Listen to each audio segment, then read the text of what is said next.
Hi అండి, welcome to Bhagyamma foods. ఈరోజు మనం ఎంతో రుచికరమైన రొయ్యల టమాటా ఎలా చేయాలో చూద్దామండి. ముందుగా మనం స్టవ్ వెలిగించుకొని కుక్కర్ పెట్టేసాం. దాంట్లో ఆయిల్ హీట్ అయిపోయిన తర్వాత తాలింపు గింజలు వేసుకున్నాము.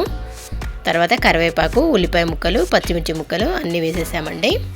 చూసారు కదా, ఇలా వేసేసిన అవి వేగేలోపు ఆల్రెడీ మనం రొయ్యల్ని నీట్గా అవన్నీ తీసేసామండి, కడిగేసి పెట్టేసాం పక్కన. ఓకే అండి, ఇప్పుడు అవి కాస్త మగ్గిన తర్వాత ఇప్పుడు ఈ రొయ్యల్ని కూడా దీంట్లో వేసుకున్నాము. వేయించిన రొయ్యలండి, చూసారు కదా, వేయించుకొని నీట్గా కడిగేసి పెట్టేసాం. నెక్స్ట్ దీంట్లో పసుపు వేస్తున్నాము. తర్వాత అల్లం వెల్లుల్లి పేస్ట్ కూడా వేసుకోవాలండి. తర్వాత గరం మసాలా 1 స్పూను. ఇప్పుడు వీటన్నిటిని బాగా కలుపుకోవాలండి. చూసారు కదా, ఇలా చక్కగా కలిపేసుకోవాలి. తర్వాత దీంట్లో ధనియాల పొడి కూడా వేసేసారు. ఓకే అండి, ఇదంతా చక్కగా కలిపేద్దాము. ఇవి కాస్త మగ్గిన తర్వాత మాత్రమే మనం టమాటాను వేసుకోవాలి. రొయ్యలు కదా, కొంచెం స్మెల్ వస్తాయి. ఇవి చక్కగా వేగనివ్వాలి. ఆల్రెడీ వేయించినాయి కాబట్టి కాస్త వేగనివ్వాలండి.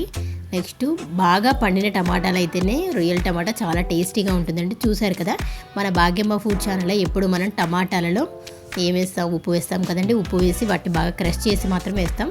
ఓకే అండి, అలా వేసేసాం. నెక్స్ట్ మనం సరిపడా కారం కూడా వేసుకొని కలిపేసుకుంటున్నామండి. ఇలా అంతా కలిపేసుకోవాలి. చూసారు కదా, ఇలా అంతా కలిపేసుకున్నాం. నెక్స్ట్ కుక్కర్ విజిల్ పెట్టేసుకోవాలి. సిమ్లో మాత్రమే ఉడకనివ్వాలండి. ఇంత కొత్తిమీర కూడా వేసుకోవచ్చు. ఓకే అండి, ఇప్పుడు మూత తీసేద్దామండి. చూసారు కదా, చక్కగా ఉడికిపోయింది. కర్రీ రెడీ అయిపోయిందండి. చూసారు కదా, ఎంతో రుచికరమైన వేడి వేడి రొయ్యల టమాటా రెడీ అయిపోయింది.